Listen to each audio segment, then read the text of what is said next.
Now we are revising some chapters, ठीक है, basic concept and tax rates, दूसरा exempt incomes, और साथ में कौन सा है वहां पे residential status, scope of total income, और एक और चैप्टर है income from house property, income from house property. चलो तो बेसिक कॉन्सेप्ट शुरू करते हैं। Administration in India, administration in India. Sir सीधी सी बात है, इंडिया है ना बेसिकली 3 अलग अलग तरीके से ऑर्गन से काम करता है। सर सेंटर और स्टेट का अलग है, स्टेट का अपना कुछ पढ़ना नहीं है। फिर इंडिया में बेसिकली सेंटर में 3 लेजिस्लेटिव ऑर्गन जो लॉ बनाता है, पार्लियामेंट है, कौन है पार्लियामेंट, और पार्लियामेंट के हेड कौन होते हैं प्रेसिडेंट ऑफ इंडिया, उनके साइन के बगैर कोई भी लॉ पास होने वाला नहीं है। सर पार्लियामेंट के वहां पे अलग अलग अंग है, लोकसभा, राज्यसभा एंड पार्लियामेंट। मालूम है ना, अभी आपने देखा होगा सोशल मीडिया पे कि ICAI के जितने भी ऑफिस बेरर्स है वो अलग अलग पार्लियामेंट्स को जाकर, पार्लियामेंट्रियंस को जाके मिल रहे हैं वहां पे। इवन CMA इंस्टीट्यूट वाले भी ये कर रहे हैं, CS इंस्टीट्यूट वाले भी ये कर रहे हैं। क्यों? जो नया इनकम टैक्स बिल आया है ना, उसमें अकाउंटेंट की डेफिनेशन में सिर्फ चार्टर्ड अकाउंटेंट लिखा हुआ है। क्या लिखा हुआ है? मैंने तुमको बोला था ये क्या वो चल रहा है, कंट्रोवर्सी चल रहा है। तो CMA वाले बोल रहे हैं कि उस अकाउंटेंट की डेफिनेशन में CMA को भी ऐड करो, कंपनी सेक्रेटरी वाले बोल रहे हैं कि हमको भी ऐड करो। अच्छा, वो होने से क्या हो जाएगा? वो होने से उनको भी टैक्स ऑडिट का राइट मिल जाएगा। किसका राइट मिल जाएगा? टैक्स। जो आज तक मैंने पहले लास्ट में बोला, अभी तक सिर्फ किसके पास में? CA। और जो आपका बेसिकली जो नया वाला इनकम टैक्स बिल आया है उसमें भी अकाउंटेंट की डेफिनेशन में सिर्फ चार्टर्ड अकाउंटेंट ही है, राइट। तो अभी भी सिर्फ किसके पास में टैक्स ऑडिट का राइट? ओनली CA, ठीक है। तो द पॉइंट इज वो सब किसको मिल रहे हैं? उन मेंबर ऑफ पार्लियामेंट को मिल रहे हैं जो सेलेक्ट कमेटी के अंदर है। सर वो बिल गया हुआ है सेलेक्ट कमेटी के पास में। किसके पास में? सेलेक्ट। सर दोनों हाउसेस में तो पास हो गया, सेलेक्ट कमेटी के पास में गया है, और सेलेक्ट कमेटी सर लोगों से आइडियाज लेती है, लोगों से सुनती है कि बताओ आपको और क्या करने का है। तो अभी इसीलिए CA इंस्टीट्यूट के मेंबर भी जो टॉर्च बेरर्स है, जो भी प्रेसिडेंट हो गए, वाइस प्रेसिडेंट हो गए, काउंसिल मेंबर्स हो गए, ये जा जाके मिल रहे हैं सेलेक्ट कमेटी के जितने भी अलग अलग पार्लियामेंट मेंबर्स है सबको जाके मिल। इसमें कांग्रेस वाला भी है, TMC वाला भी है, BJP वाला भी है, सर समाजवादी पार्टी वाला भी है। Are you getting my point और नॉट? तो सर इनका भी कुछ तो रोल होगा, तभी तो इनके पीछे पीछे घूम रहे हैं ना सर। अरे बोलो। तो ये सब मिलकर के वहां पे लॉ बनाते हैं। अब वो लॉ बनने के बाद प्रेसिडेंट के पास में जाएगा, प्रेसिडेंट साइन करेगा। अब उसको एग्जीक्यूट, कार्यपालिका, हिंदी में बोलते हैं कार्यपालिका, इसको क्या बोलते हैं? न्यायपालिका, और इसको बोलते हैं विधायिका। ऐसे हिंदी में वर्ड यूज किए जाते हैं। सर भारत के बेसिकली कहते हैं ना कि सर वहां पे आपका जो भारत जो बेसिकली है ना, उसके 4 मुख्य स्तंभ है, स्तंभ, पिलर्स बोलते हैं। क्या बोलते हैं? पिलर्स। एक है विधायिका, क्या क्या क्या? विधायिका, जो लॉ बनाती, हिंदी में बोल रहा हूं मैं। एक है कार्यपालिका, क्या क्या क्या? फंक्शनिंग करवाती है। और सर तीसरा होता है वहां पे न्यायपालिका, क्या क्या क्या? न्याय, जो जुडिशरी। और लास्ट में वहां पे मीडिया को भी माना गया है। किसको माना गया है? मीडिया के। मीडिया का भी बहुत बड़ा इंपॉर्टेंट रोल होता है। Are you getting my point और नॉट? तो सर एग्जीक्यूटिव ऑर्गन मतलब कार्यपालिका जो एडमिनिस्ट्रेटिव काम करेगा। सेंट्रल गवर्नमेंट बेसिकली होता है, PM उसके हेड होते हैं। PM होते हैं हेड। मिनिस्ट्री ऑफ फाइनेंस के अंदर आता है डिपार्टमेंट ऑफ रेवेन्यू, उसके अंदर आता है central board of direct tax, और उसके अंदर पूरा इनकम टैक्स डिपार्टमेंट फंक्शन करता है। और लास्ट में सर आता है वहां पे आपका जुडिशियल ऑर्गन। अगर कोई डिस्प्यूट हो गया तो सर अलग अलग अपीलेट अथॉरिटीज है। लास्ट में कौन आता है? Supreme court of India. उनका जो डिसीजन होता है वो लॉ ऑफ लैंड बन जाता है, उसका डिसीजन क्या हो जाता है? फाइनल। उसके बाद में बेटा इनकम टैक्स की बात करो, सॉरी टैक्स की बात करो। What is tax? Tax is what? Compulsory levy which is charge by government from citizen of the country for living in a civilised society, ठीक है। उसके बाद में व्हाई टैक्स लेवी? टैक्स की levy because these are revenue for the government to meeting out expenses like education facilities, healthcare facilities, defense, infrastructure, social and economic welfare। और sir उसके बाद में वहां पे आपका आता है टाइप्स ऑफ टैक्स। 2 तरह के होते हैं, एक होता है बेटा डायरेक्ट, दूसरा कौन सा होता है? इनडायरेक्ट। एक कौन सा है? डायरेक्ट, दूसरा कौन सा है? इनडायरेक्ट। सर वहां पे आपका direct tax, tax on income है, जो कलेक्ट किया जाता है डायरेक्टली, कलेक्ट किया जाता है directly from a person on the total income of that person, and burden वहां पे शिफ्ट नहीं हो सकता। जबकि IDT में बर्डन क्या होता रहेगा? शिफ्ट। फाइनली बर्डन किसके ऊपर आएगा? कंज्यूमर के ऊपर आता है। Examples income tax and GST वगैरह वो इनडायरेक्ट टैक्स हो गया।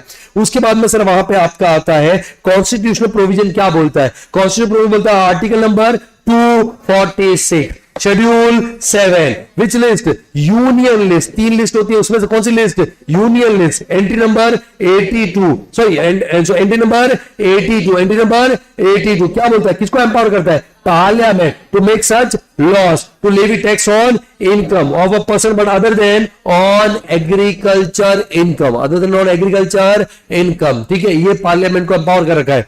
अब उसके बाद में पार्लियामेंट ने लॉ बना दिया, तो सर लॉ के अलग अलग कंपोनेंट है, 5 कंपोनेंट्स है। कितने कंपोनेंट्स है? 5। पहला कौन सा था? इनकम टैक्स एक्ट 1961, आपको यही पढ़ने का है। उसके बाद में इनकम टैक्स रूल्स 1962, फिर क्या है? एनुअल फाइनेंस एक्ट, आपके लिए जो एप्लीकेबल है फाइनेंस एक्ट 2024, जो 2 बार आया है। बोले एनुअल बोला गया लेकिन इलेक्शन ईयर में 2 बार आता है, एक तो 1 फेब को आया था और दूसरा 23 जुलाई 2024, उस दोनों का अमेंडमेंट एप्लीकेबल हो गए। फिर आता है notification circular issue by CBD, notification circular issue by CBD, last में decision by various high courts and supreme court. ठीक है, उसके बाद में बेटा वहां पे नेक्स्ट आपका आता है इनकम टैक्स एक्ट को हम पढ़ रहे हैं, सेक्शन 1। सेक्शन 1 क्या बोलता है? Applicability of income tax act, it is applicable to whole of India, whole of India. Section 2 and 3 क्या बोलता है? डेफिनेशन। सेक्शन 4 क्या है? Charging section. Sir entry number 82 of which list?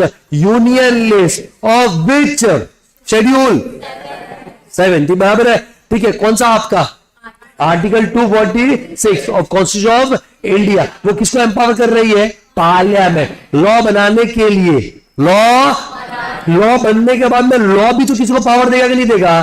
तो लॉ का आपका इनकम टैक्स एक्ट का charging section 1 है 4, वो पावर दे रहा है that every person has to pay tax on total income of the previous year at the tax rate applicable to relevant assessment year. तो पर्सन में सेक्शन 231 में person कौन कौन आता है? पर्सन में आता है individual, a natural person including minor and unsound mind, Hindu undivided family, partnership firm including LLP, company including a foreign company, a body of individual, association of person, local authority है, last में क्या था? Artificial juridical person, ये सब person होते हैं। Sir income 224, sir income में का मतलब क्या था? इंक्लूसिव, बेसिकली डेफिनेशन है income include all inflows whether monetary और non monetary, but excluding what? Loan, surplus left from any mutual activity and reimbursement of any expense, उनको छोड़ करके बाकी सब क्या होते हैं? इनकम। क्या होते हैं? Income. Income is divided into कितना हेड्स?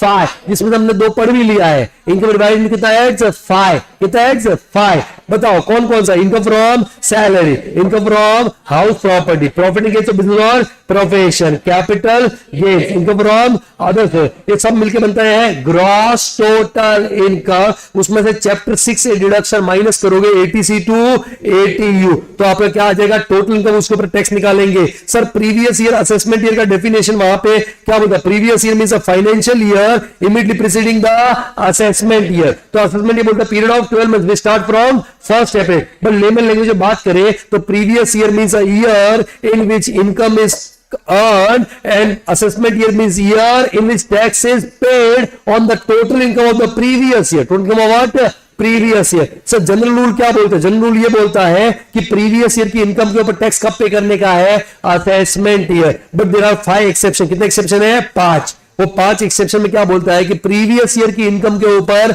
आपको टैक्स भी प्रीवियस ईयर में पे करना पड़ सकता है। सर पहला कौन सा? पर्सन लिविंग इंडिया परमानेंटली, दूसरा non resident engage in shipping business, तीसरा AOP BOI AJP form for a particular event और पर्टिकुलर पर्पस। उसके बाद में जैसे इवेंट खत्म हुआ एओपी बीओआई क्या हो जाएगा? Dissolve. Sir person about to transfer property to avoid tax, और लास्ट में आता है डिसकंटिन्यूड बिजनेस। उनके केस में वहां पे आपका कौन से ईयर के अंदर प्रीवियस ईयर में कंप्यूट करोगे? अरे बोलो। फिर उसके बाद में आता है टैक्स रेट। टैक्स रेट बेटा वहां पे एक तो है स्लैब रेट्स या जनरल रेट्स बोल सकते हैं, और बाकी स्पेशल रेट्स है। क्या है सर? स्पेशल। सर एक स्पेशल रेट मैंने, सर 2 स्पेशल मैंने बता भी दिया आपको। अरे एक तो विनिंग्स वाला 30% और एक 115BB वाला, ये अनडिस्क्लोज। बोलो बे, ये आपका 115BB और 115BBJ में 30%, और मैंने बोला ये चैप्टर के साथ में अलग अलग पढ़ेंगे हम लोग, और ये 60% 115BB वाला ये बता दिया है मैंने। तो कुछ ये अभी लॉन्ग टर्म शॉर्ट टर्म बाकी है। तो एक होती है स्पेशल रेट्स, दूसरी क्या होती है सर, स्लैब रेट्स। क्या आती है सर, स्लैब रेट या जनरल रेट भी हो सकते हैं। अब स्लैब रेट भी दो रिजीम के अंदर है, अंडर डिफॉल्ट टैक्स 115 बीएसी, जिसको न्यू रिजीम बोल सकते हैं, और under optional tax regime under section option 115 BAC 1A और ये 115 बीएसी है, सॉरी 115 बीएसी 115 बीएसी 1A, ठीक है, ऑप्शनल रिजीम के अंदर। अब सबसे पहले हम बात करते हैं डिफॉल्ट रिजीम। किसके अंदर बेटा, default. SSC, individual, HUF, AOP, BOI, AJP, कोई भी, कोई फर्क पड़ता नहीं, सबके लिए है सेम। सर अगर आपका नेट टोटल इनकम फाइनेंस 2024 में अमेंडमेंट रेट्स में चेंज है, रेट्स में क्या है, चेंज, रेट्स में क्या है, चेंज। सबसे पहले वहां पे आपका सर अप टू कितना है, 3 लाख, अप टू रुपीज कितना, 3 लाख। टैक्स क्या हो जाएगा, नील। इसको बोलते हैं बेसिक एग्जम्पशन लिमिट, या कहीं पे वर्ड आए तो confuse, maximum amount not chargeable to tax, maximum amount not chargeable to tax कितना है सर, 3 लाख। फिर 3 लाख से 7 लाख, 3 लाख से 7 लाख, फिर अप टू नेक्स्ट कितना, 4 लाख, कितना 5%। फिर आपका 7 लाख से 10 लाख, मतलब अप टू नेक्स्ट 3 लाख के ऊपर कितना, 10%। फिर 10 लाख से कितना, 12 लाख, मतलब अप टू नेक्स्ट कितना, 2 लाख, कितना 15%। फिर 12 लाख से कितना, 15 लाख, अप टू नेक्स्ट कितना, 3 लाख, कितना 20%। और जैसे टोटल इनकम 15 लाख हो गया तो 15 लाख के अबो कितना वहां पे 30% विल बी टैक्स, यस और नो। बेसिक टैक्स में further increase by what, surcharge. Sir अगर आपका एनटीए अप टू कितना है, 50 लाख, सरचार्ज क्या हो जाएगा, नील। अगर आपका NTA above 50 lakh up to कितना है, 1 CR, सरचार्ज क्या हो जाएगा, 10% of basic tax. Sir NTA above 1 CR but up to कितना है, 2 CR, सरचार्ज क्या हो जाएगा, 15% of basic tax. NTA above 2 CR है, सरचार्ज क्या रहेगा, 25% of basic tax, 25% what, basic tax. फिर उसके बाद में basic tax and surcharge if any shall be further increase by what, HEC, at कितना परसेंट, 4%। अगर वहां पे सरचार्ज नहीं है तो only basic tax further increase होगा किससे, HEC, कितना परसेंट, 4%। उसके बाद में आपका कौन सा रिजीम आता है, ऑप्शनल। कौन सा आता है बेटा, ऑप्शनल। ऑप्शनल में स्लैब रेट दे रखी है, individual, HUF, AOP, BOI, AJP. अगर वहां पे net total income up to rupees कितना, 2,50,000, बेसिक एग्जम्पशन लिमिट और maximum amount not chargeable tax, nil हो जाएगा टैक्स। सर नेक्स्ट 250 मतलब 250 से 5 लाख, 250 से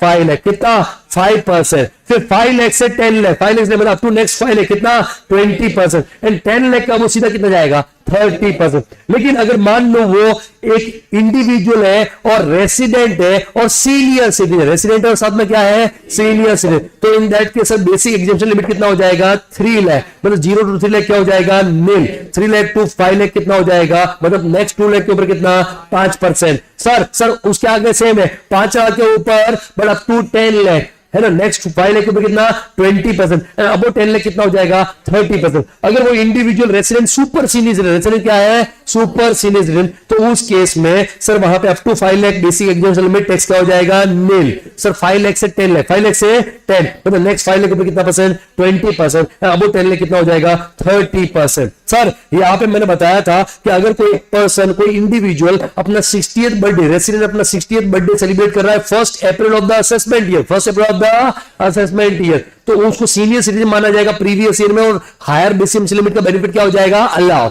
या 1 अप्रैल ऑफ द असेसमेंट ईयर को अपना 80th बर्थडे सेलिब्रेट कर रहा है, क्या कर रहा है सर, 80th, तो प्रीवियस ईयर उसको क्या मान लिया जाएगा, सुपर सीनियर सिटीजन, और वो रेसिडेंट है, रेसिडेंट होना बहुत इंपॉर्टेंट है, तो उस केस में उसको हायर स्लैब 5 लाख का बेनिफिट मिलेगा। बोलो रे सर, ये बेसिक टैक्स जो आया ना, it may further increase by what, surcharge, may further increase by what, surcharge. Surcharge के केस में कितना लगेगा भाई, अप टू 50 लाख सरचार्ज क्या हो जाएगा, नील। 50 से ऊपर गया but up to 1 CR, surcharge क्या हो जाएगा, 10% of basic tax. Sir 1 CR से ऊपर गया but up to 2 CR, surcharge कितना, 15% ऑफ बेसिक टैक्स। सर अगर 2 CR से ऊपर गया but up to 5 CR, sir कितना, 25% बेसिक। और यहां पे ऑप्शनल रिजीम में अगर एनटीए इज मोर देन कितना, 5 CR, मोर देन कितना, 5 CR, तो 37% ऑफ बेसिक टैक्स। सर अगर सरचार्ज है या सरचार्ज नहीं है, there will be health and education cess कितना परसेंट, 4%। अगर सरचार्ज नहीं है तो बेसिक टैक्स का सीधा 4%, और सरचार्ज है तो बेसिक टैक्स प्लस सरचार्ज का कितना परसेंट, 4%। ये हो जाएगा स्लैब रेट। बोलो जनता।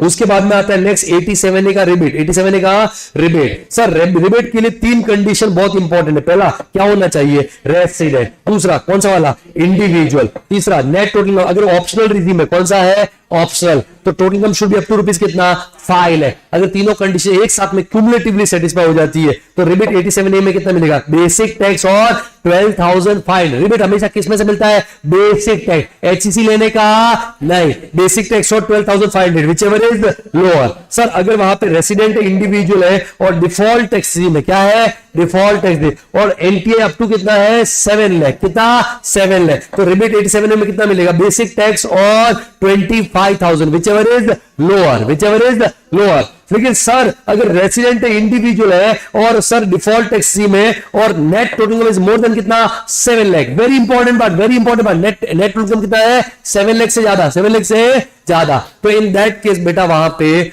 आपका स्टेप से निकालना पड़ेगा रिबेट। स्टेप से निकालना क्या पड़ेगा, रिबेट। सबसे पहले स्टेप 1 में क्या करोगे, NTI minus 7 lakh, NTI minus 7, तो ये एक्स्ट्रा एनटीआई आ जाएगा 7 लाख के ऊपर, बोलो। उसके बाद में स्टेप 2 में क्या करोगे, बेसिक टैक्स ऑन एनटीए जो आपने ऑलरेडी निकाला हुआ होगा, अरे बोलो।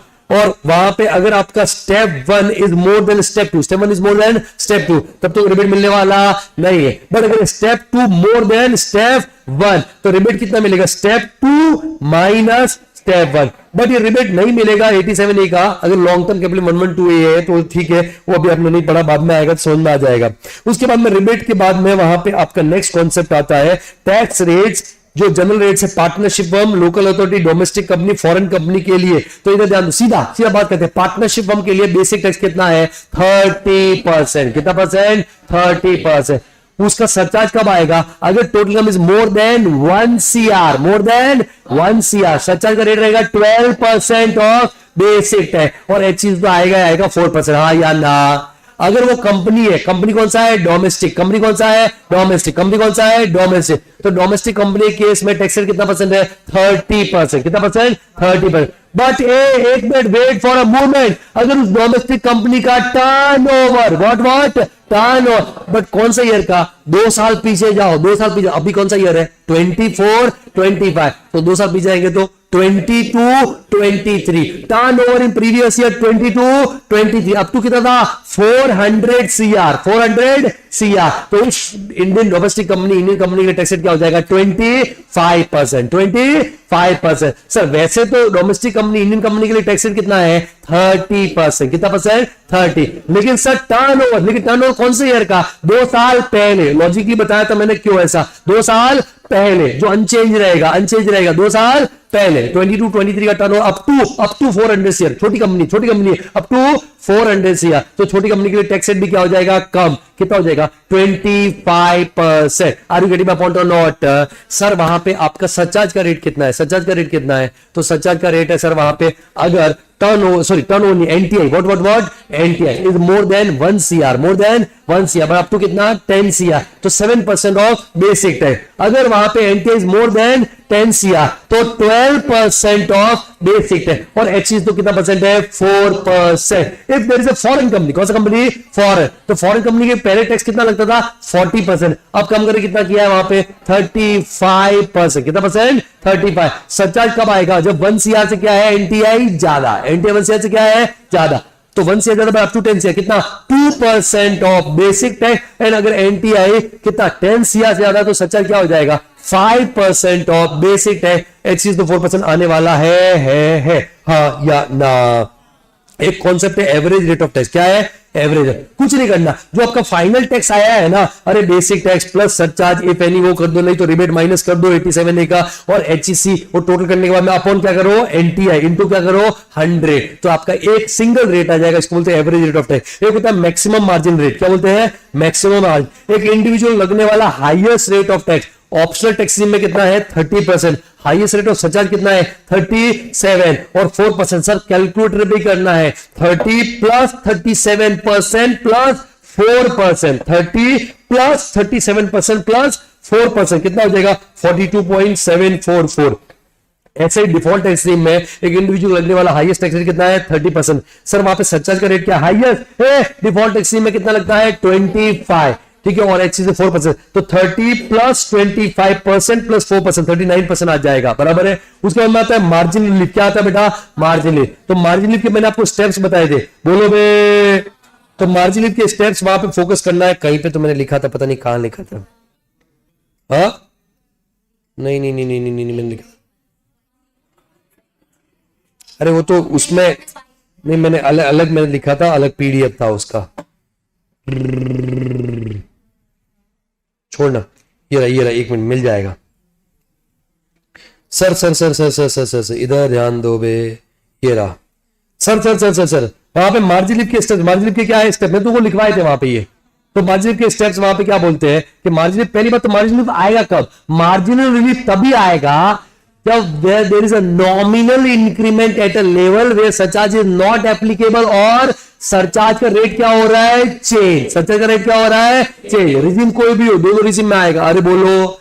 अच्छा एक और चीज, ये मार्जिन लिप सिर्फ रेसिडेंट को ही मिलता है, नॉन रेसिडेंट को मिलेगा नहीं। ये सिर्फ और सिर्फ किसको मिलेगा, रेसिडेंट, नॉन रेसिडेंट को मिलने वाला नहीं है। तो मार्जिन लिप निकालो कैसे, स्टेप्स। सबसे पहले तो आप क्या निकालो, tax on NTI including surcharge, including surcharge. जो सरचार्ज का रेट है ना, वो सरचार्ज का रेट अप्लाई, सरचार्ज का रेट अप्लाई कर, और वो वहां पे आपका टैक्स निकालो एनटीआई। वो तो सर आपको मेन सॉल्यूशन में भी करना भी पड़ेगा, बोलो वही आपको स्टेप 1 के अंदर ले लो, tax on NTI including what, surcharge. Step 2 में क्या करोगे, tax on 50 lakh, tax on 50 lakh. अगर सर 50 लाख से नॉमिनल इंक्रीमेंट हो रहा है, या फिर अच्छा विदाउट सरचार्ज, विदाउट सरचार्ज, या फिर tax on 1 CR including surcharge at the rate 10%, अगर 1 CR से नॉमिनल इंक्रीमेंट हो रहा है, या फिर टैक्स ऑन 2 CR। अच्छे से प्रैक्टिस करके जाना सारे एग्जाम्पल क्वेश्चन, ठीक है। Tax on what, 2 CR including surcharge कितना परसेंट, 15%, या फिर tax on 5 CR including surcharge कितना परसेंट, 25%। परफेक्ट है, वो ले लिया आपने, और उसमें एक्स्ट्रा इनकम क्या कर दिया, ऐड। एक्स्ट्रा इनकम कैसे होगा, एनटीआई माइनस, अगर वो आपका 50 लाख वाले केस है तो 50, अगर 1 CR वाले तो -1 CR, -2 CR, -5 CR। ये एक्स्ट्रा इनकम, एडिशनल इनकम ले लो, इनका टोटल किया तो मैक्सिमम इतना टैक्स भरने की ताकत रखते हैं हम लोग, बोलो। स्टेप 1 माइनस स्टेप 2 करोगे तो वो क्या हो जाएगा, आपका मार्जिनल रिलीफ। और मेन स्टेटमेंट में ये जो मार्जिन रिलीफ माइनस कर दोगे तो इन दैट केस वहां पे सीधी सी बात है, क्या हो जाएगा सर, आपका टैक्स पेबल आ जाएगा, उसमें एचईसी ऐड करके वहां पे कहानी खत्म करो, बोलो जनता। तो ये आपका वहां पे मार्जिन रिलीफ का कॉन्सेप्ट, किसका कॉन्सेप्ट आता है, मार्जिनल रिलीफ। उसके बाद में मार्जिन रिलीफ के बाद में बस ये था ना, और तो कुछ क्या था, दैट्स इट ना, ठीक है। ये बेसिक कॉन्सेप्ट आपका पार्ट खत्म होता है। उसके बाद में हमने सर वहां पे कौन सा चैप्टर पढ़ा था, residential status and scope of total income, residential status and scope of total income, ठीक है। रेसिडेंशियल स्टेटस में सर सबसे पहले वहां पे कोई लेना देना नहीं है, residential status and citizenship, residential status and citizenship. Sir residential status क्यों डिटरमाइन करते हैं, 2-3 रीजन। रीजन नंबर 1 हमने अभी पढ़ा, थोड़ी देर पहले डिस्कस किया कि सब कुछ बेनिफिट सिर्फ रेसिडेंट को मिलते हैं, इससे रिबेट हो गया, या सीनियर सिटीजन के केस में हायर बेसिक लिमिट का बेनिफिट सिर्फ किसको मिलता है, रेसिडेंट, सिर्फ किसको मिलता है, रेसिडेंट। उसके बाद में सर वहां पे आपका नेक्स्ट आता है residential status of individual. Residential status of individual में बेसिक कंडीशन है सेक्शन 6(1), सेक्शन 6(1). कितनी बेसिक कंडीशन है, 2। पहला कौन सा है, stay in India for 182 days or more in the relevant previous year. If satisfy क्या हो जाएगा, रेसिडेंट। अगर नहीं होता तो सेकंड कंडीशन है, stay in India for 60 days or more in the relevant previous year and stay in India for 365 days or more in 4 immediately preceding previous year. If both parts satisfy क्या हो जाएगा, resident. अगर दोनों condition satisfy नहीं हो रही है क्या हो जाएगा, नॉन रेसिडेंट। क्या हो जाएगा सर, नॉन रेसिडेंट। उसके बाद में सर वहां पे आपका नेक्स्ट आता है sir there are some exception, there are some what exception. Exception है, एक्सेप्शन सेक्शन 6(1) के, सेक्शन 6(1) के एक्सेप्शन वो क्या बोलते हैं कि ओनली फर्स्ट बेसिक कंडीशन ही चेक होगी, सेकंड वहां पे चेक भी होने वाली नहीं है। इसका मतलब फर्स्ट अगर सेटिस्फाई करेगा तो सीधा क्या हो जाएगा, रेसिडेंट, और फिर हम एडिशनल चेक करेंगे। लेकिन अगर फर्स्ट सेटिस्फाई नहीं करेगा तो सेकंड वहां पे चेक करने का जरूरत, तो सीधा क्या हो जाएगा, नॉन रेसिडेंट। कितने एक्सेप्शन है, 3। पहला कौन सा, Indian citizen living India for the purpose of employment outside India. दूसरा, Indian citizen living India as a crew member of Indian ship. और तीसरा, Indian citizen or person of Indian origin who is coming for visit to India. इन तीनों case में only first basic condition check करोगे, first satisfy हुआ तो resident, ठीक है, आगे एडिशनल चेक कर लो ROR RNOR के लिए, अगर फर्स्ट सेटिस्फाई नहीं होता तो सीधा क्या हो जाएगा, नॉन रेसिडेंट। सेकंड चेक भी करना नहीं है। देखिए लास्ट वाला केस है, लास्ट वाला केस है, ये Indian citizen person of Indian origin who is coming for a visit to India, और उसका total income excluding foreign source का इनकम कितना है, मोर देन 15 लाख, मोर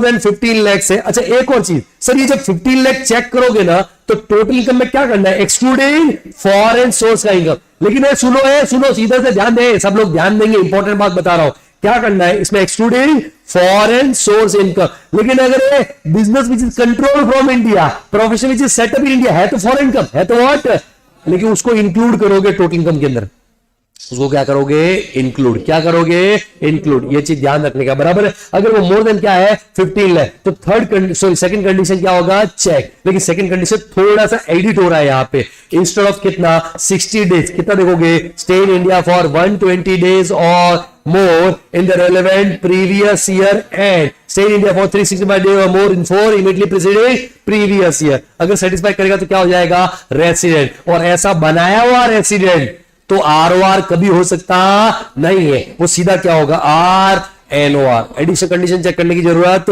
नहीं है, ठीक है सर। स्टे इन इंडिया में इंडिया किसी भी पार्ट में रहो सर, वो इंडिया माना जाएगा, रेगुलर स्टे जरूरी नहीं है। इनफैक्ट इंडियन टेरिटोरियल वाटर में रहेगा तो भी किधर माना जाएगा, इन India. Sir employment outside India में सेल्फ एम्प्लॉयमेंट टेकिंग पर जॉब हो सकता है, और वहां पे आपका मेडिकल के लिए गए, एजुकेशन के लिए गए, बिजनेस डेवलपमेंट के लिए, बिजनेस प्रमोशन के लिए, तो वो आपका होने वाला एम्प्लॉयमेंट नहीं है। दूसरा बेटा, पर्सन ऑफ इंडियन ओरिजिन में कौन होता है, सब पर्सन ऑफ इंडियन ओरिजिन में आता है या तो पर्सन खुद, या फिर उसके पेरेंट, या फिर उसके ग्रैंड पेरेंट्स का बर्थ हुआ था इंडिया में, या फिर अनडिवाइडेड इंडिया, या तो इंडिया या फिर कहां पे, अनडिवाइडेड इंडिया। अनडिवाइडेड इंडिया में आज का इंडिया, आज का पाकिस्तान, आज का Bangladesh, but situation before 15 August 1947, ठीक है। और day of arrival, day of departure दोनों किधर माना जाता है, इन इंडिया। बट एक केस वाला है, कौन सा वाला केस है, अगर Indian citizen who is living India as crew member of Indian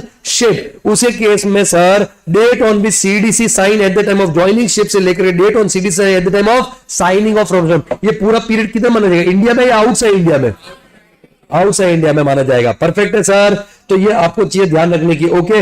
उसके बाद में सर वहां पे अगर कोई रेसिडेंट बनता है, क्या बनता है बेटा, रेसिडेंट, चाहे फर्स्ट कंडीशन सेटिस्फाई करके बने या फिर क्या सेकंड करके बने। सर हम लोग चेक करेंगे ROR के RNOR, ROR के RNOR। तो इन दैट के सर दो कंडीशन है सेक्शन 6(6) के अंदर। पहला क्या है, एडिशनल कंडीशन, रेसिडेंट क्या होना चाहिए, resident in any 2 previous year, but कौन से वाले 2, आउट ऑफ 10 इमीडिएटली प्रीसीडिंग 10 में से कोई भी दो, 10 पिछले 10 में से कोई भी दो, क्या होना चाहिए था, रेसिडेंट। सेक्शन 6(1) के अकॉर्डिंग बोलो बे, वो सेटिस्फाई हो गया तो सेकंड भी चेक करेंगे, वो नहीं हुआ तो सेकंड चेक करने का जरूरत नहीं। अगर वो सेटिस्फाई हो तो सेकंड चेक करेंगे। Stay in India for 730 days और मोर इन 7 इमीडिएटली प्रीसीडिंग प्रीवियस ईयर, ये बोथ एडिशनल कंडीशन सेटिस्फाई क्या हो जाएगा, ROR। अगर क्या हो जाएगा, RNOR। फिर उसके बाद में आता है एक वहां पे, ठीक है, डीम्ड रेसिडेंट। क्या आता है सर, डीम्ड रेसिडेंट। सेक्शन 6(1) है, सेक्शन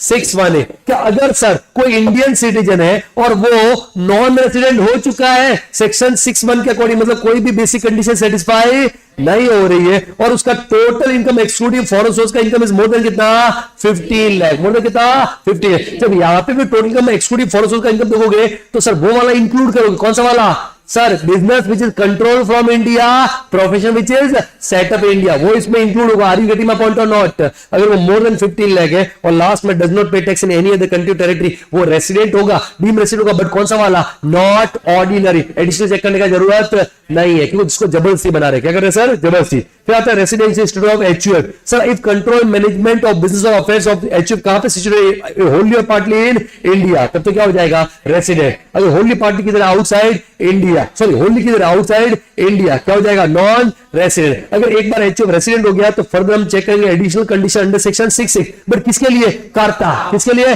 कर्ता, एक कर्ता बोथ एडिशनल कंडीशन सेटिस्फाई तो एचओ क्या हो जाएगा आर ओ आर। अगर कर्ता ने एक कंडीशन या दोनों नहीं सेटिस्फाई किया तो एचओ क्या हो जाएगा आर एन ओ आर। यहाँ पे कंट्रोल मैनेजमेंट का मतलब डे टू डे कंट्रोल नहीं है, यहाँ पे ब्रेन ऑफ द बिजनेस है। फिर नेक्स्ट आता है residential of partnership of LLP, EOP, BOI, AJP, ठीक है, उन सब के केस में अगर control and management, control and management of business of affairs Holi और पार्टली इन इंडिया, तब तो क्या हो जाएंगे रेसिडेंट, अदरवाइज क्या हो जाएंगे नॉन रेसिडेंट। सर वहां पे आपका बात करूं मैं, सर ये फर्दर आपका आरओआर आरएन में क्लासिफाई होता नहीं है। कंपनी केस में बात करें, कंपनी अगर वहां पे कौन सा कंपनी है इंडियन, ऑलवेज क्या है रेसिडेंट। अगर कंपनी कौन सा है फॉरेन और उसका पॉइंट किधर होली और पार्टली इन इंडिया, क्या हो जाएगा रेसिडेंट, अदरवाइज क्या हो जाएगा नॉन रेसिडेंट। क्या हो जाएगा sir non resident. Sir place of active management मतलब है place where crucial decision are taken which are necessary to take, तो वो आपके डिसीजन लिए जा रहे हैं। अरे बोलो बेटा।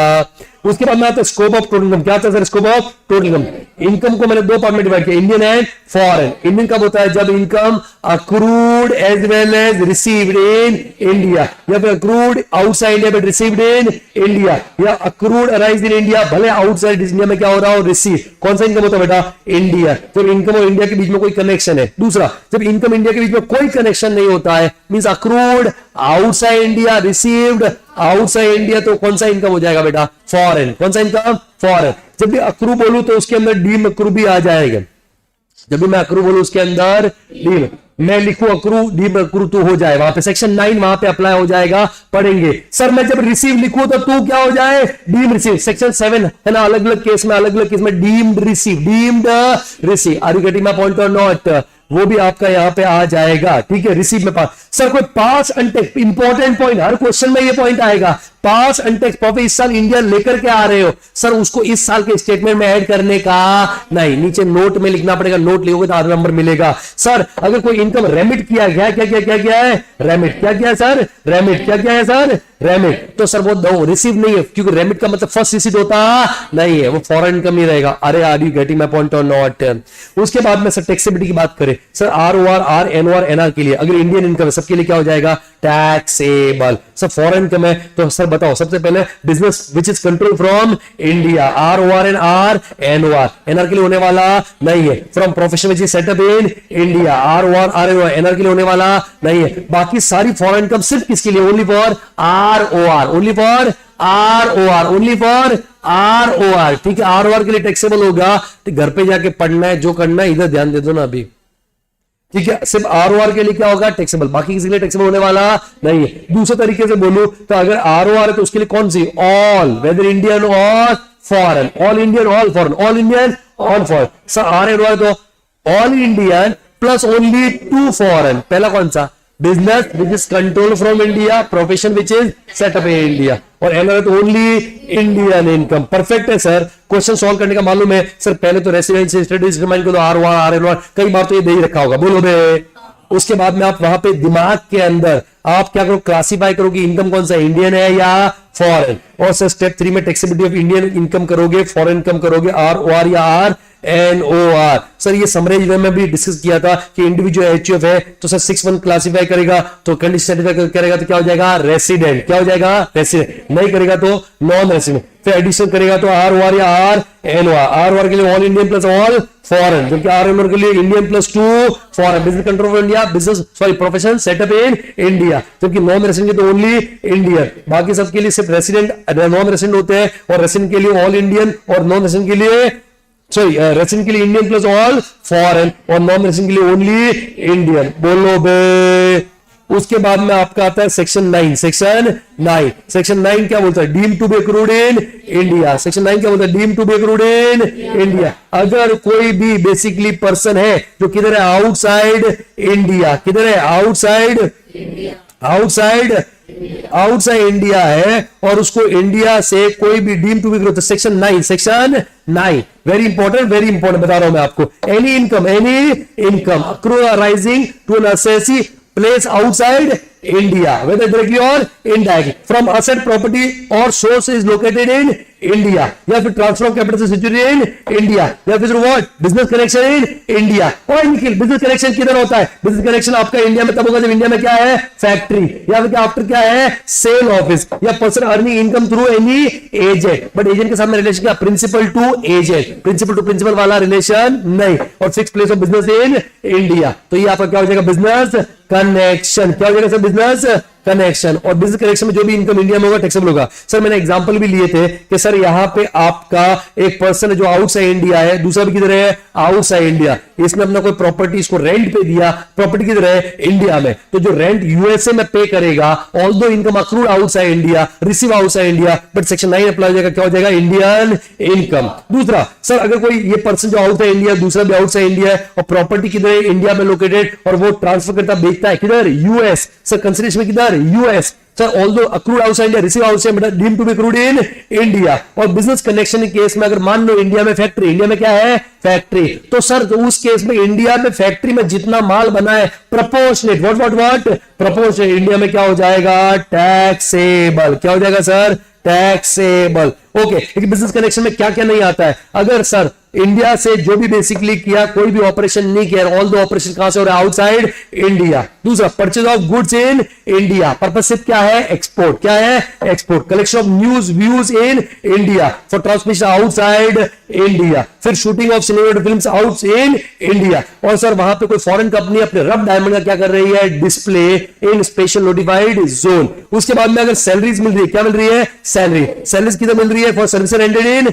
India including rest paid in India. Section 9 क्या हो जाएगा? अप्लाई। बट सर्विस रेंट मिल रही है for service rent outside India, तो सर वो सेक्शन 9 अप्लाई होने वाला नहीं, डी में होने वाला नहीं है। बट इसमें एक एक्सेप्शन है। कौन? Indian citizen who is government of India का एम्प्लॉय। कहां पे सर्विस दे रहा है? Outside India. तो इन दैट केस वहां पे उसको जो सैलरी मिलेगा वो डीम टू बी क्या हो जाएगा? Accrued in India. ऑल्दो उसको जो अलाउंसेस मिलते हैं वो एग्जेम्प्ट होते हैं। क्या होते हैं इंडिया में? एग्जेम्प्ट। सर उसके बाद में इंटरेस्ट, क्या कहेगा? Interest. Very important part. Loan देने वाला किधर है? Outside India. लेने वाला कौन है? Government of India. तो जो इंटरेस्ट इनकम उसके हाथ में क्या हो जाएगा? Indian income. लोन देने वाला किधर है? Outside India. लेने वाला किधर है? रेसिडेंट। और उस रेसिडेंट ने उस पैसे से, लोन वाले पैसे से इंडिया में बिजनेस में पैसा डाला या इंडिया में किसी और सोर्स में डाला, तो इन दैट के जो इंटरेस्ट देगा ना वो इंटरेस्ट इनकम उसके लिए कौन सा हो जाएगा? Indian income. लोन देने वाला किधर है? Outside India. लोन देने वाला कौन है? No resident. कौन? रेसिडेंट। उस रेसिडेंट ने उस पैसे से आउटसाइड इंडिया बिजनेस किया या आउटसाइड इंडिया किसी और सोर्स में डाला, आउटसाइड इंडिया किसी और सोर्स, तो जो आगे इंटरेस्ट देगा वो इंटरेस्ट उसके लिए इंडियन इनकम होने वाला नहीं है। लोन देने वाला किधर है? Outside India. लोन देने वाला किधर है? Non resident. और नॉन रेसिडेंट ओनली इंडिया में सिर्फ क्या कर रहा है? बिजनेस। क्या कर रहा है? बिजनेस। तो जब वो इंटरेस्ट देगा तो उसके लिए कौन सा हो जाएगा? Indian income. लेकिन सर लोन देने वाला किधर है? Outside India. लोन लेने वाला कौन है? Non resident. लेकिन नॉन रेसिडेंट ने या तो आउटसाइड इंडिया बिजनेस में डाला या आउटसाइड इंडिया किसी और सोर्स में डाला या इंडिया में किसी अदर सोर्स में डाला other than business. Are you getting my point और नॉट? तो जब आगे इंटरेस्ट देगा तो उसके लिए कौन सा इनकम हो जाएगा? Foreign income. Sir royalty fees for technical service etcetera etcetera. Sir कुछ copyright, trademark, know how, brand name etcetera देने वाला किधर है? Outside India. लेने वाला कौन है? Government of India. तो रॉयल्टी इनकम उसके लिए क्या हो जाएगा? Indian income. Sir royalty payment जो प्रोवाइडर किधर है? Outside India. सर लेने वाला कौन है? इधर रेसिडेंट और नॉन रेसिडेंट। बट उन्होंने वो जो copyright, trademark, know how India में बिजनेस में यूज किया है या इंडिया में किसी और सोर्स, इंडिया में बिजनेस में या इंडिया में किसी और सोर्स, तब तो रॉयल्टी उसके लिए क्या हो जाएगा? Indian income. लेकिन अगर उन्होंने आउटसाइड इंडिया बिजनेस में यूज किया है, आउटसाइड इंडिया किसी और सोर्स में किया है, तो रॉयल्टी इनकम इंडिया में टैक्सेबल होने वाला नहीं है। सर डिविडेंड इनकम आ रहा है। क्या आ रहा है? Dividend income. तो डिविडेंड इनकम वहां पे आपका क्या हो जाएगा sir? Indian income. Indian company के शेयर से कोई फर्क नहीं पड़ता है वो किधर मिल रहा है। Are you getting my point और नॉट? फिर हमने पढ़ा था सर एग्जेम्प्ट इनकम। क्या पढ़ा था? Exempt income. एग्जेम्प्ट इनकम में सबसे पहले अगर बात करूं वहां पे एग्रीकल्चर इनकम। कौन सी बेटा? तो एग्रीकल्चर इनकम वैसे तो क्या होती है? एग्जेम्प्ट। क्या होती है? एग्जेम्प्ट। लेकिन सर जब भी एग्रीकल्चर इनकम है और 3 कंडीशन सेटिस्फाई होता है। कितना कंडीशन? 3। सबसे इंपॉर्टेंट 3 कंडीशन क्या होता है? सेटिस्फाई। तो सर टैक्स निकालते थे आपको क्या करना पड़ेगा? Partial integration. क्या करना पड़ेगा? Partial integration. सर कैसे कर? पहले कंडीशन कौन? सबसे पहले कंडीशन क्या होनी चाहिए बताओ? सर वो जो पर्सन है ना वो आपका स्लैब रेट से टैक्सेबल होना चाहिए, मतलब individual, HUF, AOP, BOI, AJP. क्यों ऐसा? क्योंकि सर फिक्स रेट में तो सर ये पार्शियल इंटीग्रेशन का कोई कॉन्सेप्ट बनता हमने करके देखा है अलग अलग। बोलो ठीक है, इसीलिए विनिंग्स इनकम भी इंक्लूड है, तो उसको ऊपर भी अलग निकालो, अलग अलग, क्योंकि विनिंग्स के ऊपर भी 30% फ्लैट रेट रहता है, बोलो। ठीक है, तो इन दैट केस सर आपका स्लैब रेट से, कौन से रेट से, स्लैब पर्सन कौन होना चाहिए, slab rate flexible, individual, HUF, AOP, BOI, AJP. दूसरा सर वहां पे आपका agriculture income should be more than कितना, 5000 per annum, net agriculture income. और थर्ड सर जो उसका एनटीआई है, NTI should be more than what, basic exemption limit. Step number 1, सबसे पहले आप लोगे वहां पे agriculture income and NTI, agriculture income and NTI, उसके ऊपर सिर्फ क्या निकालोगे, basic tax. Step number 2, agriculture income and basic exemption limit, जो भी रिजीम है, जो भी आपका एग्जम्पशन लिमिट है वो लोगे, 2.5 लाख हो सकता है, 3 लाख हो सकता है, 5 लाख हो सकता है, 3 लाख हो सकता है सर, वो आप लोगे और कंप्यूट करोगे बेसिक टैक्स, सिर्फ बेसिक टैक्स, सिर्फ व्हाट, बेसिक टैक्स। अब इस बेसिक टैक्स में से ये वाला बेसिक टैक्स क्या कर दोगे, माइनस, तो एग्रीकल्चर के ऊपर टैक्स कट गया, एग्रीकल्चर इनकम के ऊपर टैक्स कट गया। अब आप वहां पे चेक करोगे, अगर 50 लाख से ज्यादा NTI, NTI what NTI 50 lakh से क्या है, ज्यादा, तो इन दैट केस क्या आ जाएगा, सरचार्ज, है ना। और अगर एनटीआई लेस देन 5 लाख या less than 7 lakh, whatever it is, up to 7 lakh, up to 7, तो इन दैट केस वहां पे क्या माइनस करोगे, रिबेट। सर उसमें भी मैंने आपको अलग अलग सिचुएशन बताई थी, जबरदस्त, क्या बोलती है पब्लिक, तो सर वो 7 लाख के ऊपर वाले केस में बहुत बार कोई लिमिट भी नहीं जाएगा और रिबेट भी अमाउंट ज्यादा हो जाएगा, बोलो। तो इन दैट केस सर वहां पे आपका रिबेट माइनस हो सकता है, नहीं तो एच चीज ऐड करना है, इस तरीके से टोटल टैक्स निकालना है। एग्रीकल्चर इनकम सर क्या होता है, एग्रीकल्चर इनकम मतलब अगर आपको वहां पे सेल वैल्यू मिल रहा है, एग्रीकल्चर प्रोड्यूस, या फिर रेंट आ रहा है एग्रीकल्चर लैंड, बट पर्पज सिर्फ क्या होना चाहिए, एग्रीकल्चर, या फिर रेंट आ रहा है फार्म हाउस, बट वो फार्म हाउस भी रेंट पे सिर्फ किसके लिए दे रहे हो, एग्रीकल्चर पर्पज, या फिर प्लांट नर्सरी से कोई इनकम आ रहा है तो एग्रीकल्चर इनकम है, बट आप सेल कर रहे हो एग्रीकल्चर प्रोड्यूस का इन रॉ फॉर्म या फिर process which is compulsory, which is what, compulsory, तो पूरा का पूरा इनकम क्या है, एग्रीकल्चर, बट आप सेल कर रहे हो आफ्टर प्रोसेस जो कि ऑप्शनल है, क्या है, ऑप्शनल, तो कंपोजिट इनकम है, क्या है, कंपोजिट, तो कंपोजिट को अलग करना पड़ेगा, तो अलग करने में देखोगे tea coffee rubber, tea coffee rubber, Tenzing वाला क्वेश्चन जरूर करना, तेंजिंग वाला question, tea coffee rubber, tea coffee rubber. उसी केस में मेरे दोस्त, मेरे भाई, सबसे पहले तो आप नॉर्मली टोटल इनकम निकाल लो, जैसे आप निकालते हो, बोलो, जिसमें एग्रीकल्चर इनकम भी आ जाएगा, एग्रीकल्चर रिलेटेड एक्सपेंस माइनस कर दोगे, डिप्रेशिएशन माइनस कर दोगे, बिजनेस से रिलेटेड भी सब एक्सपेंस माइनस कर दोगे, बोलो, और वो जो आएगा उसको बाइफरकेट करना है, ठीक है, इस रेशियो में। एग्रीकल्चर कितना होगा, अगर income from growing and manufacture rubber कितना, 65% कौन सा, एग्रीकल्चर, 35 क्या, बिजनेस। अगर वहां पे कॉफी है तो कॉफी ग्रोन एंड क्योर, तो 75 एग्रीकल्चर, 25 बिजनेस। अगर coffee grown cure roasted ground factory में ज्यादा काम हुआ, बोलो, तो ओनली 60% एग्री, 40% क्या हो जाएगा, बिजनेस। एंड टी के केस में कितना, ग्रोइंग एंड मैन्युफैक्चरिंग कितना, 60-40, जो ज्यादा है वो एग्जेम्प्ट है, ज्यादा है क्या, वो एग्जेम्प्ट, कम है वो बिजनेस है। Are you getting my point और not? Okay sir, other business के केस में कुछ नहीं करना है सर, नॉर्मल सी बात है सर। अदर बिजनेस केस में जितना आपने डायरेक्टली फार्म से बेच दिया, जितना आपने फार्म से डायरेक्टली बेच दिया, उसका सेल प्राइस ले लो सर, उसके जो एक्सपेंसेस वो क्या कर दो, माइनस। जितना फार्म से फैक्ट्री में लेके जा रहे हो, इतना फार्म से कहां पे लेके जा रहे हो, फैक्ट्री, उसका मार्केट वैल्यू ले लो, उसके एक्सपेंस भी माइनस कर दो। अरे मेरा भाई बोल रहे यार। और जितना फार्म से फैक्ट्री में लेके गए हो, वो फैक्ट्री में कॉस्ट हो, फैक्ट्री में क्या हो जाएगा, कॉस्ट। तो जो फाइनल प्रोडक्ट आपने बेचा, क्या बेचा आपने, तो जो देखो, एक तो जो डायरेक्ट फार्म से बेचा वो, और दूसरा फैक्ट्री में गया, उसका मार्केट वैल्यू इतना टोटल किया, बोलो, उसमें सारे एक्सपेंसेस माइनस कर दो, वो एग्रीकल्चर इनकम आ जाएगा। बहुत सारे क्वेश्चन, बहुत सारे एग्जांपल हमने इसके ऊपर किए सर। उसके बाद में जो आपने फाइनल प्रोडक्ट बना के बेचा, क्या बेचा, फाइनल प्रोडक्ट का सेल वैल्यू, उसमें से सर एक तो बनाने का, मार्केटिंग का सब खर्चा, मैन्युफैक्चरिंग बिजनेस का, और दूसरा सर वो जो फार्म से रॉ मटेरियल लेकर के आए हो ना, गन्ना लेकर के आए हो ना, उसका मार्केट वैल्यू, सर क्या क्या क्या, market value. Sir that is your agriculture income, yes और नो? Okay sir. वहां पे नेक्स्ट आता है 10-4-2 सर। 10-4-2 के अंदर यहां पे कंडीशन, पहली बात तो कौन होना चाहिए, इंडिविजुअल। कौन सी इनकम, इंटरेस्ट। कौन से अकाउंट से, एनआरई अकाउंट। कौन से अकाउंट से, एनआरई अकाउंट। और मेरे को आसिफ सर ने सिखाया, मैं सीखने में गुरेज नहीं करता हूं, कि सर हमारे फेमा में नॉन रेसिडेंट वर्ड नहीं बोलते हैं, हमारे यहां पे बोलते हैं person resident outside India. Person resident, मेरे को सीखने में कोई दिक्कत नहीं है, ऐसा नहीं है मेरे से छोटा तू मेरे को क्या सिखाएगा, ऐसा नहीं है। डीटी का टीचर हमेशा सीखने को तैयार रहता है। तो सर यहां पे पर्सन रेसिडेंट आउट, PROI बराबर है, यही बोलते हैं ना। मैं नॉन रेसिडेंट बोल रहा था, हमारे हिसाब से वही है, ठीक है, तो सर वो आपका फेमा के according person resident outside India, मतलब in simple language, layman language में नॉन रेसिडेंट बोल दो, बोलने के लिए, लिखना नहीं है। दूसरा, और वो आरबीआई से परमिशन लेके अकाउंट खुलवाया था, तो एंटायर इंटरेस्ट क्या हो जाएगा, एग्जाम। दूसरा 1017 हमने पढ़ी लिया यार, अवार्ड्स अगर गवर्नमेंट से मिले या गवर्नमेंट अथॉरिटी से मिले, फुल्ली एग्जाम। बाकी क्या होते हैं, टैक्सेबल। 1010 डीसी, 1010 डीसी, ठीक है। अगर वहां पे कोई कंपोजिशन आया है, डिजास्टर इफेक्ट, क्या sir, substantial loss of life और ह्यूमन सफरिंग, या डैमेज और डिस्ट्रक्शन ऑफ प्रॉपर्टी, या डैमेज और डिग्रेडेशन ऑफ एनवायरमेंट, ठीक है, फुल्ली क्या हो जाएगा, एग्जाम। एजुकेशन स्कॉलरशिप 1016 के अंदर क्या हो जाएगा, एग्जाम। 1026 AAA सिक्कीमीज इंडिविजुअल, कौन सिक्कीमीज इंडिविजुअल, ठीक है। इंडिविजुअल कौन सा, सिक्कीमीज, कौन सिक्कीमीज। अगर उसको from the state of Sikkim, कोई भी इनकम हो रहा है, वो आपका क्या हो जाएगा, fully exempt. Even rest of India से, बन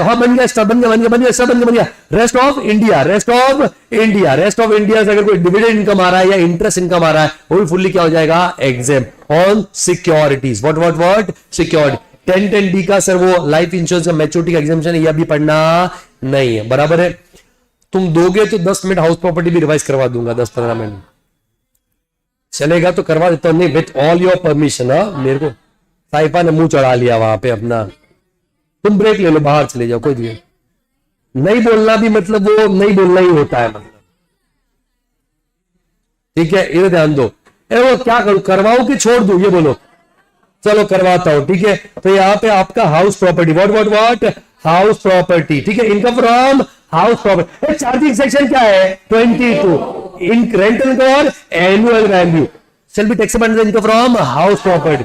सर पहला, there must be a house or building or land appertaining thereto, assessee must be owner, ownership में डीम्ड ओनरशिप भी आ जाएगा, बोलो बे। और it shall not be used for the purpose of business, ठीक है। जैसे मॉल वाला होता है तो मॉल वाले के लिए बिजनेस होता है शॉप रेंट पे देना, तो सर वो आपका उस प्रॉपर्टी में आने वाला नहीं है, वो कहा जाता है पीजीबीपी। ओके सर यहाँ पे house building sir rent basically sir residential और हर तरह की कमर्शियल हर तरह की प्रॉपर्टी आ जाती है। लैंड अपार्टमेंट मतलब land attach to house building, sir parking हो गया, लॉन हो गया। Sir vacant plot of land जो होता है बेसिकली उससे रेंट जो आएगा वो कहा जाएगा या तो अदर सोच, हमने पढ़ा है बोलना। अब बिजनेस है तो पीजीबी, बिजनेस है तो पीजीबी। सब लेटिंग भी सर सेम बोलो बे। Deemed ownership section 27, sir, a house or building transferred to spouse without consideration or inadequate consideration। तो स्पाउस लीगल ओनर पर ट्रांसफर हो क्या मानेंगे, डीम्ड ओनर। सर एक्सेप्शन है, अगर एग्रीमेंट टू लिव अपार्ट है तो डीम्ड ओनर मानेंगे नहीं। House or building transfer to minor child without or inadequate, although minor is legal owner but parent जो होगा वो क्या माना जाएगा, डीम्ड ओनर। पर इधर भी माइनर मैरिड डॉटर को ट्रांसफर किया तो डीम्ड ओनर मानेंगे नहीं। Sir holder of an impartible estate, impartible estate मतलब which is legally not divisible, तो होल्डर को क्या मानेंगे वहां पे, deemed owner, although legal owner कोई और है। Member of a cooperative housing society, society is the owner, society is the owner, और मेंबर को क्या मानेंगे वहां पे, डीम्ड ओनर। फिर ट्रांसफर किया house property in part performance of contract, कब होता है पार्ट परफॉर्मेंस ऑफ कॉन्ट्रैक्ट, यार बाहर को क्या मिल गया, पोजेशन, सेल को क्या मिल गया, consideration, but sale deed execute हुआ नहीं है, तो इन दैट केस वहां पे डीम्ड ओनर किसको माना जाएगा, buyer. Although seller is legal owner, seller is what legal owner. Sir lessee को क्या मानेंगे, deemed owner. Although lessor is legal owner but lease period होना चाहिए not less than 12 year, not less than 12 year. Sir house property का let out rent पे दे रखा तो क्या बोलते हैं उसको, let out. House property income और हाउस प्रॉपर्टी में ही आएगा।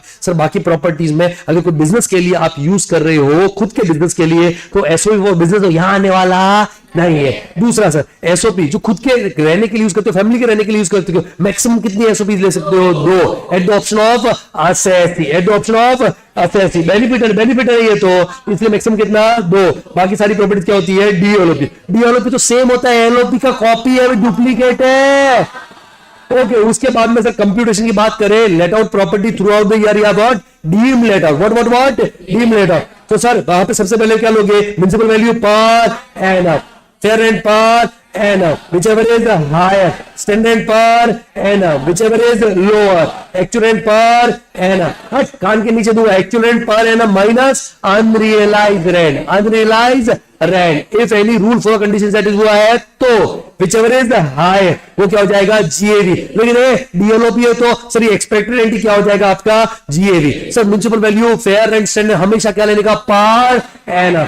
Property own less than 12 months तभी आपको उतना पीरियड का लेना, अदरवाइज हमेशा क्या लेने का है पर एनम.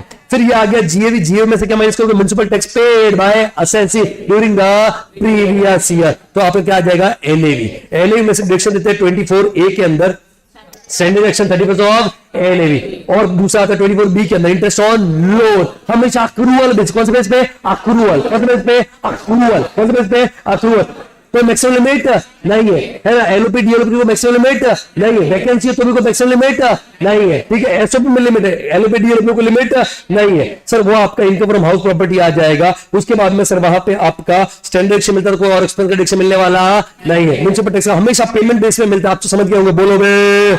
फिर आता है सर एसओपी. क्या आता है सर एसओपी. तो एसओपी में एक ही तो डिडक्शन मिलता है interest on loan. Interest on loan accrued during the previous year maximum 30,000 whichever is lower. Accrued during the previous year maximum 2 lakh whichever is lower. जो 30,000 2 लाख का लिमिट है पर पर्सन है, पर एसओपी नहीं है. और वो 115B से डिफॉल्ट एग्जाम में तो वो भी डिडक्शन मिलने वाला नहीं है. सर इंटरेस्ट 24B में कॉमन पॉइंट इंटरेस्ट का डिडक्शन हमेशा कौन सा बेस मिलता है अक्रूवल. सर लोन का पर्पस सिर्फ construction acquisition renovation repair renewal of house property होना चाहिए. कुछ और होना नहीं चाहिए. सर नेक्स्ट वहां पे इंटरेस्ट अगर वहां पे आप पे कर रहे हो ऑन इंटरेस्ट या डिलेड इंस्टॉलमेंट के ऊपर पे कर रहे हो डिलेड रीपेमेंट के तो उसका डिडक्शन मिलने वाला नहीं है. लेकिन फ्रेश लोन लिया है to repay the old loan तो आपका इंटरेस्ट का डिडक्शन क्या हो जाएगा अल्लाह. लोन किससे भी लो कोई फर्क पड़ता नहीं है. आपका डिडक्शन क्या हो जाएगा अल्लाह. अगर एसओपी है तो ऑप्शनल टैक्सिंग. कौन सा regime optional. Sir per person not per SOP. Maximum deduction कितना है 30,000 और कितना 2 लाख. 2 लाख कब होगा जब 3 कंडीशन एक साथ में सेट होगा. Loan shall be taken on और आफ्टर 1 अप्रैल 1999. दूसरा लोन शैल बी टेकन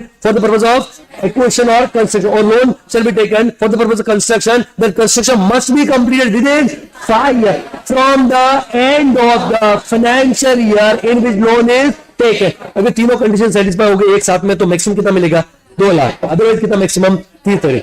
उसके बाद में आता है वैकेंसी. क्या आता है सर वैकेंसी. वैकेंसी के केस में आपको कुछ नहीं करना है बस जीएवी निकालते हम ध्यान रखना है. Municipal value per annum fair rent per annum standard rent तो whichever is higher standard per annum whichever is lower. अब जब ये एआरआर निकालोगे ना तो एक्चुअल रेंट क्या लेना है per annum minus unrealized rent if any minus vacancy loss whichever is higher. अगर एआरआर हायर तो कोई प्रॉब्लम नहीं है. वही क्या हो जाएगा GAV. But expected rent higher है तो चेक करो. अगर वैकेंसी नहीं होता तो आपको रेंट अगर ज्यादा मिलता बोलो तो इन दैट केस आपका जीएवी क्या हो जाएगा एआरआर. क्या हो जाएगा एआरआर. और अगर वैकेंसी नहीं होता फिर भी आपका जो रेंट मिलता वो एक्सपेक्टेड रेंट से क्या होता कम. तो उस केस में जीएवी क्या हो जाएगा expected rent. Are you getting my point और नॉट. उसके बाद में नेक्स्ट आता है सर अगर जॉइंट ओनर का केस है. किसका केस है सर जॉइंट ओनर. तो सर अगर वो लेट आउट प्रॉपर्टी तो कुछ दिमाग लगाना ही नहीं है. नॉर्मली सिंगल ओनर मान के हाउस प्रॉपर्टी कंप्लीट करो दोनों में क्या कर दो बांट दो. अगर वो आपका सेल्फ ऑक्यूपाइड प्रॉपर्टी कौन सा प्रॉपर्टी सेल्फ तो इसमें भी दिमाग नहीं लगाना है. बस खाली इंटरेस्ट का डिडक्शन मिलेगा और वो दोनों को अलग अलग लिमिट के हिसाब से मिलेगा. दोनों के लिए लिमिट है. बोलो बे ओके. उसके बाद में वहां पे नेक्स्ट आता है कि house property partly property let out partly क्या है सेल्फ ऑक्यूपाइड. कुछ नहीं करने का. 2 पोर्शन न मान के 2 प्रॉपर्टीज और उन दोनों पोर्शन को 2 प्रॉपर्टी की तरह ट्रीट करेंगे. एसओपी में तो खाली इंटरेस्ट का क्या मिलेगा डिडक्शन. एलओपी में म्युनिसिपल वैल्यू को उसका पोर्शन में बांट दो. सर फेयर रेंट कर दो डिवाइड स्टैंडर्ड रेंट कर दो. इवन म्युनिसिपल टैक्स को भी करो और इंटरेस्ट भी कर दो. हाँ या ना ओके सर. उसके बाद में वहां पे नेक्स्ट आएगा हाउस प्रॉपर्टी कौन सा वाला क्योंकि प्रॉपर्टी जो है part of the year let out था remaining part of the year का था सेल्फ ऑक्यूपाइड. तो मैं क्या बोलता हूं अगर कोई प्रॉपर्टी आपने पूरे साल सेल्फ ऑक्यूपाई किया एक दिन भी लेट आउट किया एक दिन भी क्या किया लेट आउट तो आप उसका कंप्यूटेशन तो लेट आउट की तरह ही करना है. कंप्यूटेशन तो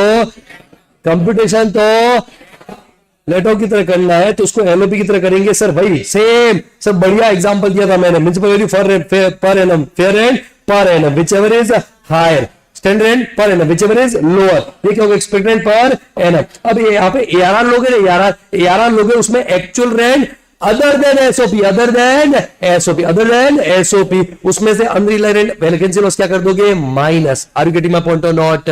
विच एवर इज हायर जो आएगा वही क्या हो जाएगा, जीएवी। क्या हो जाएगा सर, जीएवी। फिर प्री कंस्ट्रक्शन या pre acquisition period interest, sir pre construction pre acquisition शुरू कहां से होता है, पीरियड कहां शुरू होता है, date of taking loan or date of construction started, whichever is later. खत्म कहां होता है, 31 March immediately preceding the date of completion of construction. ये प्री कंस्ट्रक्शन पीरियड होता है, बोलो बे।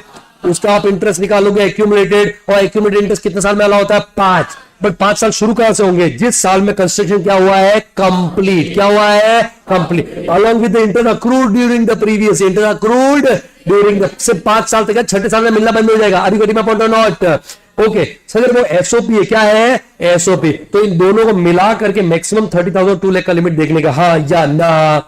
Recovery of unreliable rent, sir arrears of rent, rent which was not due not receive because of any dispute, बाद में solve हो गया तो पैसा मिलेगा। Unreliable which was due but not receive, पहले आपने माइनस कर दिया था, तो अभी जब दोनों का रिकवरी होगा ना, तो recovery always income from house property में ही आएगा, चाहे प्रॉपर्टी के ओनर हो या प्रॉपर्टी के ओनर नहीं हो। जब रिकवरी हो तो हाउस प्रॉपर्टी में आएगा, लेकिन सामने क्या देना आपको, स्टैंडर्ड डिडक्शन कितना परसेंट, 30%। अगर कोई house property stock in trade की तरह क्या था आपके पास में, स्टॉक इन ट्रेड, तो लेट आउट तो always income from house property में आएगा। अगर कोई लेट आउट नहीं था, लेट आउट नहीं था और स्टॉक इन ट्रेड है, तो कितने साल तक, जिस साल में क्या मिला है, सीसी क्या मिला है, उस फाइनेंशियल ईयर एंड से 2 इयर्स तक एनुअल वैल्यू क्या लेने का है, नील। क्या लेने का है, नील। उसके बाद में सर वहां पे एक सेक्शन 25 मैंने बताया था, आउटसाइड इंडिया को इंटरेस्ट पे कर रहे हो, आउटसाइड इंडिया क्या पे कर रहे हो, इंटरेस्ट। तो जो आउटसाइड इंडिया इंटरेस्ट पे कर रहे हो ना, उसके ऊपर टीडीएस काटना जरूरी था, नहीं काटा तो आपको डिडक्शन मिलने वाला नहीं है। या टीडीएस काट के जमा नहीं करवाया तो भी आपको डिडक्शन मिलने वाला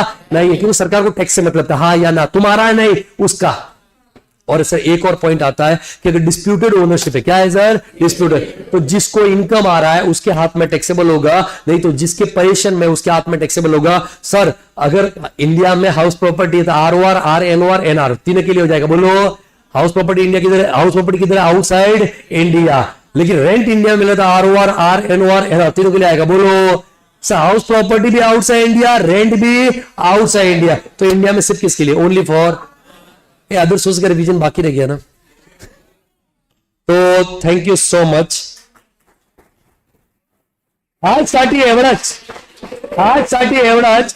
तुम्ही तुमच्या आणि तुमच्या कुटुंबाची काळजी घ्या, निरोगी राहा, सुरक्षित राहा, शिकत राहा, शिकवत राहा। शिकेल भारत तरच पुढे जाईल भारत, तोपर्यंत काळजी घ्या। भेटूया, जय महाराष्ट्र, जय भारत। धन्यवाद मंडळ, आपले आभारी आहे।